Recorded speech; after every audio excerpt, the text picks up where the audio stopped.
De volta com Boa Tarde Cidadão na Band Natal, chegando em todo o Rio Grande do Norte. E agora vamos conversar com Djalma Barbosa, diretor de inovação do Sistema Fierne. Djalminha, bem-vindo ao nosso Boa Tarde Cidadão. Eu que agradeço, Robson, mais uma vez, com você aqui. É um prazer muito grande estar à sua disposição. Qual é a sua nova missão, você que já faz parte do Sistema Fierne, com essa nova atribuição que é a Diretoria de Inovação do Sistema Fierne? Bom, há mais ou menos 4 anos nós fomos convidados a fazer parte de um movimento chamado Mobilização Empresarial pela Inovação, na qual atua a nível nacional. E essa Mobilização Empresarial pela Inovação, ela senta com o governo para discutir vários pontos. Dentre eles a questão da política pública, a questão do fomento à inovação, a própria inovação tecnológica e o mais importante, a educação. E aí o que é que aconteceu? O movimento começou em Brasília, capitaneado pela CNI, e eles tiveram que ampliar esse modelo para os estados. Então nós aqui fomos convidados a fazer parte do movimento nacional, mas também com uma obrigação de criarmos o comitê. Esse comitê que vem justamente atuar a nível local, trazendo um pouco do que acontece a nível nacional. Fomos convidados a liderar esse comitê, naturalmente pelo nosso presidente Amaro, e logo em seguida convidamos 3 empresários para fazer parte desse comitê. Então, o comitê ele senta de 1 a 2 vezes por mês, ou melhor, 1 vez por mês, às vezes a cada 2 meses, e a gente discute políticas públicas, que inclusive estamos avaliando a Lei Estadual da Inovação, discutimos fomento à inovação, como é que o governo, como é que a Fundação de Apoio à Pesquisa, que apesar de estar numa situação muito difícil, mas como é que as entidades que mexem com recurso financeiro podem nos ajudar. Aí você tem FINEP, BNDES, os próprios editais Bradesco, a própria Banco do Nordeste também tem editais na área de inovação. Enfim, depois a gente vai discutir a questão de como as pessoas estão sendo preparadas para esse ambiente novo, ou seja, um ambiente de alta tecnologia, um mundo moderno que chegou com muita força para mudar, inclusive, até a nossa rotina, o dia a dia do trabalho. E, por outro lado, a gente vai discutir também a questão, como eu falei, da educação, como preparar essas pessoas, trabalhar as pessoas com relação a essa capacidade de atuar nesse ambiente. Especificamente em relação às pessoas que atuam, que trabalham na área da indústria, por ser Fierne, ou isso vai ser feito de forma mais ampla, envolvendo outros setores da economia, como o comércio e serviços, por exemplo? Não, no primeiro momento a atuação ela é pela Federação da Indústria, porque o comitê ele está ligado à CNI, que é a Confederação Nacional da Indústria, que atua sistematicamente na cadeia industrial brasileira. É evidente que agora mesmo nós passamos por um processo de mudança da grade curricular da engenharia. Teve uma participação de um subcomitê que está inserido dentro da MEI, que discutiu com o governo, com o Ministério da Educação, como é que ia ser as grades curriculares das engenharias. Porque tem que começar... Das universidades. Das universidades federais, exatamente. Então, esse contexto a nível local, ele é capitaneado por 13 líderes empresariais da área industrial. Então, nós começamos o trabalho pela área industrial. Provavelmente isso deve depois chegar numa esfera de atuação também na área de comércio e serviços. Isso é muito importante porque há algumas profissões que vão desaparecer, como outras que vão surgir. E nesse meio tempo, as pessoas têm que ficar atentas, como os empreendedores e aqueles que vão ensinar a essas pessoas para trabalharem nas empresas dessas pessoas, sobre essas novas profissões ou essas novas atividades, esses novos trabalhos que vão surgindo a cada dia. Exatamente. A gente começa a ver já o Senai preocupado com isso a nível nacional, inclusive desenvolvendo... O Senai, que é o Serviço Nacional de Aprendizagem Industrial. Exatamente. Ele trabalha a capacitação do colaborador, do ensino técnico. E aí, por exemplo, a gente já começa a ver, Robson, hoje, por exemplo, com várias atividades, entre elas, por exemplo, engenheiros para áreas de carros híbridos ou até técnicos, engenheiros de segurança nessa área de Big Data, que é uma coisa que já aconteceu no mundo todo, E a gente começa a avaliar a questão da indústria alimentícia também, entrando de um conceito muito mais moderno, de você ter impressoras imprimindo alimentos, que é a neurogenômica, uma coisa fantástica que já está acontecendo na indústria alimentícia. Então, o Senai ele começou a mapear essas atividades e começar a entender o que é que vai acontecer com a mão de obra. Você deve ser sabedor, mas já existe hoje alguns países que não existe mais o famoso balcão do supermercado com aquele caixa lá lhe atendendo. Você vem e você já mesmo passa suas próprias compras e vai embora, um autosserviço, E aí eu pergunto, em situações como essa, aí eu acho que tem que haver também o cuidado, Na hora que você vai colocando máquinas no lugar de algumas pessoas, você vai se não recolocar essas pessoas em outras atividades, vai deixar essas pessoas fora do mercado de trabalho, ou seja, desempregadas. E a pessoa desempregada fica sem condição de poder consumir, ou seja, é um círculo vicioso que afeta a própria relação de consumo que é própria do sistema capitalista, né? Mas as pessoas vão ter que se adequar a essas novas oportunidades também. A gente fala muito hoje de inteligência artificial, a gente fala hoje de Big Data, fala hoje de indústria 4.0, de você tentar trabalhar com que a máquina se conecte aos sistemas operacionais das empresas de TI e que você possa ter uma comunicação rápida, mas você precisa entender também que para que as pessoas possam atuar nessas áreas, que o ser humano ele vai sempre ser necessário, mas ele também precisa se capacitar. E aí é quando eu digo lá dentro do sistema indústria que a Fierna ela tem uma obrigação de fomentar o desenvolvimento das indústrias do Rio Grande do Norte, dar condição de ser sustentáveis, que isso é um desafio também, mas também criar mecanismos onde elas possam atuar de forma agressiva quanto à tecnologia, né? Então, talvez isso seja o maior desafio. E as pessoas têm que estar preparadas para isso. Exato. Né? O problema é ver, por exemplo, a situação de pessoa que tem uma atividade de caixa, como é que ela vai lidar com determinadas tecnologias, porque não foi a área de formação. Quem já é da área tecnológica, por exemplo, terá mais facilidades. Com certeza. Mas tem uma coisa interessante, que no livro que é Aplicando a Quarta Revolução Industrial, fruto do Fórum Econômico Mundial, que ele já mostra o seguinte: há uma grande massa, uma massa de pessoas que não vai ter a condição de ser qualificada e capacitada para certas áreas, e essas pessoas no futuro bem próximo vão precisar de auxílios do próprio governo para conseguirem sobreviver. Porque quando as pessoas são dessa área da tecnologia e ficam desempregadas, elas conseguem se recolocar. Mas quando a gente tem uma outra área que não tem ligação com a tecnologia e é substituído por uma tecnologia, aí você tem um problema social grande. Eu coloco, por exemplo, de forma muito clara a necessidade da aproximação entre as universidades, as academias, junto com as entidades do comércio, da indústria de serviços, sabe, Robson?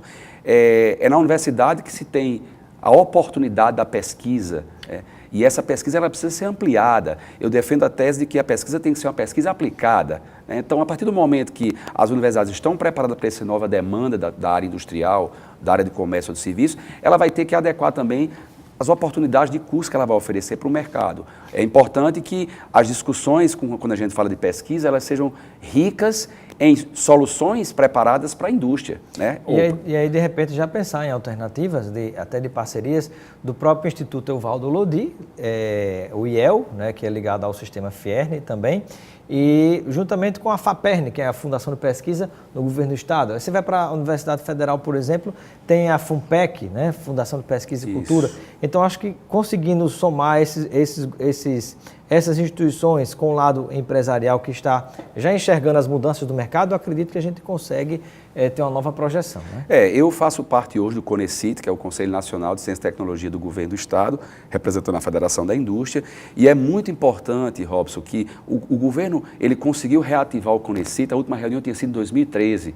Nós vemos a semana passada a posse dos membros, e aí o que é que acontece? Já está vendo a sintonia. Já está vendo a sintonia, e aí o que é interessante, Robson, nós estamos apresentando ao governo do Estado um projeto para que seja criado um fundo em cima das compras governamentais. Existe um fundo que é em cima da arrecadação do Estado, que esse fundo ficava dentro da CEPLAN e que esse recurso nunca foi aplicado à FAPERN, pelo menos nos últimos anos. E aí, esse fundo a gente até brinca que ele está negativo. Né? A gente precisa retomar os investimentos para a FAPERN, as oportunidades, porque existem vários editais. Esses editais, por exemplo, são editais que, às vezes, o governo entra com a contrapartida de 20% e recebe 80%. Para você ter ideia, teve projetos aqui de você entrar com 200 mil para receber 2 milhões de reais, né? Às vezes até 3 milhões de reais. Então, a gente precisa primeiro reconstruir a FAPERN. E a FAPERN, sim, ela tem um papel importante nessa área da pesquisa, quando a gente fala da Tríplice Hélice, que o governo tem essa postura de pensar em ciência, tecnologia e inovação. O que nos deixa muito tranquilo é que a gente tem dentro da Casa da Indústria hoje o SESI, Senai e IEL. O SESI a gente está falando de qualidade de vida do trabalho, o Senai a gente está falando de capacitação na área técnica específica, né? E depois a gente vem para o IEL. O IEL tem hoje vários produtos que podem ser otimizados, inclusive customizados também para a necessidade do industrial. E você pode produzir, digamos, algum curso específico para a necessidade daquela área industrial, né? Nós temos hoje uma preparação fantástica para a indústria da área de GI, de gestão de inovação. A empresa que quer criar um ambiente dentro dessa cultura inovadora dentro do seu negócio, ela tem que começar como uma catequese. Ela começa devagarinho, ela vai preparando sua equipe, preparando seu time. A decisão muitas vezes é da alta administração, e depois ela chega com a implantação de GI. E aí, amigo, é crucial, o resultado é fantástico. Por quê? Porque a partir do momento que você está com toda essa cultura posta dentro da empresa, natural que venha algum processo inovador, algum produto inovador, ou até mesmo a forma de você vender seu produto diferente, entendeu? Porque inovação não é só produto, né? Verdade. E temos a pergunta aqui do nosso telespectador, Mário Silva está nos acompanhando em Ponta Negra, ele gostaria de saber, ele é funcionário da área da indústria, ele gostaria de saber se esses cursos serão cobrados, feitos pelo sistema Fierne, e como fazer para se inscrever. Bom, primeiro o Mário deve procurar a Federação da Indústria, procurar o IEL. Hoje existe 2 MBAs em aberto, inclusive tem uma liderança pela inovação. Os custos realmente são pagos, os valores não são muito altos. Esse MBA é um MBA com 18 meses, fantástico a grade, inclusive de disciplinas. E eu sugiro que ele vá até a Federação da Indústria, existe um espaço do empresário que ele pode procurar. Eu queria me inteirar com relação a essa questão da inovação, como é que eu posso me preparar para esse ambiente, e aí vão direcionar ele ou para o IEL ou para o Senai. Esse curso, por exemplo, de MBA, ele vai ser destinado para um certo nível de profissionais que atuam na área da indústria. Haverá, digamos assim, algum nível de cursos ou de capacitação, de qualificação para aquele que está no chão da fábrica, como se diz? Na verdade, não existe ainda. Existem algumas ferramentas que o IEL Nacional tem. Eu, inclusive, sou defensor, tem um Join, que é um jogo da inovação, que foi desenvolvido pelo IEL Bahia. Eu sou defensor de trazer essa ferramenta para cá. É um jogo bem lúdico, onde as pessoas participam num campo de futebol muito interessante. E é evidente que você sai com vários resultados positivos, que faz um canvas, se analisa a defesa e o ataque dos times. O que é interessante é que qualquer trabalhador ou qualquer colaborador que queira conhecer um pouco sobre inovação, ele vai até a federação, ele procura o IEL, procura conversar com o pessoal de atendimento do IEL, que com certeza eles vão oferecer alguma oportunidade de capacitação para esse colaborador. E o que mais você poderia compartilhar com o nosso telespectador em relação ao que está programado para 2019 nesta área de inovação a partir do sistema Fierne? Bom, o que é que a gente tem hoje, Robson, de forma bem objetiva? Primeiro, nos prepararmos. Os 13 líderes têm que estar preparados. Eu sou defensor porque eu tive a oportunidade de conhecer vários centros de pesquisa no Brasil, inclusive o Instituto Senai de Inovação, focado em inovação pura, onde você tem Embraer, você tem o Whirlpool, você tem Brastemp, você tem a própria VEG, fazendo trabalhos fantásticos de pesquisas aplicadas. Evidentemente que cada ISE ele tem uma expertise, e não é à toa que o nosso estado foi contemplado desde o ano retrasado, que nós teremos o ISE em energias renováveis. O Instituto Senai de Inovação do Senai ele vai ser focado em energias renováveis, até pela característica de nós termos aqui hoje uma das maiores áreas de eólica do Brasil. Então, isso é um primeiro passo. O segundo passo, nos prepararmos e aí sim, como podemos interagir com o governo, que é o que o comitê está fazendo, apresentando esse projeto para o governo do estado, onde ele possa entender quais são as formas de fomento que a gente pode capitanear para a própria FAPERN. A FAPERN é um elemento fundamental nessa construção de pesquisa, junto com a indústria e junto com a academia. Depois a gente vai pensar na questão dos fomentos.